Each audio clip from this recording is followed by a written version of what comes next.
Salut à tous, bienvenue sur un nouveau Mister Test ici aux Deux Alpes, sur le glacier. Avec moi une nouvelle marque de ski, un nouveau ski XO que vous connaissez probablement pas. C'est une marque suisse qui est développée et finie en Suisse.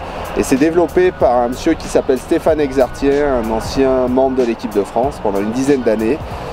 Et qui a décidé de créer une marque avec un point d'ancrage, un point particulier, c'est-à-dire qu'il a développé pour l'instant 4 paires de skis uniquement piste.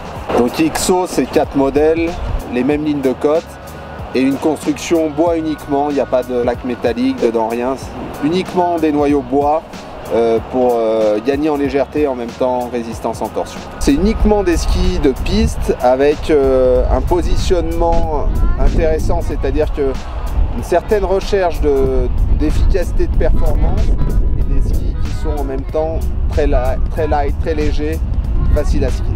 J'ai testé plusieurs paires chez XO, des versions soft et hard en 172. Avec moi, la version dure en 172. Première chose, c'est un ski qui est très facile à skier, qui a une prise en charge importante par la spatule et dont la sensation sous le pied, c'est vraiment un ski léger.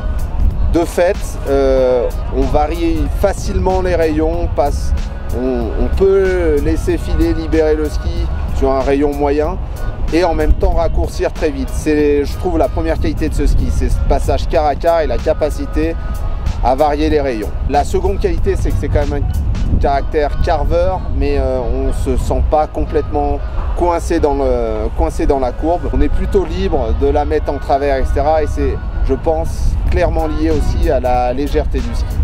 Et puis enfin, de mon point de vue, les personnalités, une des qualités intéressantes de ce ski, c'est que malgré son poids, on a quand même un certain rendement. Alors attention, quand on vient sur de la neige très dure, à un moment ça commence à saturer, à brouter à une certaine vitesse, surtout si on lâche les chevaux. Maintenant, il y a une qualité de conduite, il y a un bon contact ski-neige et il y a de l'énergie. C'est pas de la puissance, on va dire, c'est plus de l'énergie en sortie de courbe. Donc c'est pas un ski qui est statique, c'est un ski qui vit. Et puis pour positionner, je pourrais dire que c'est un ski de piste performant, mais une performance gentille.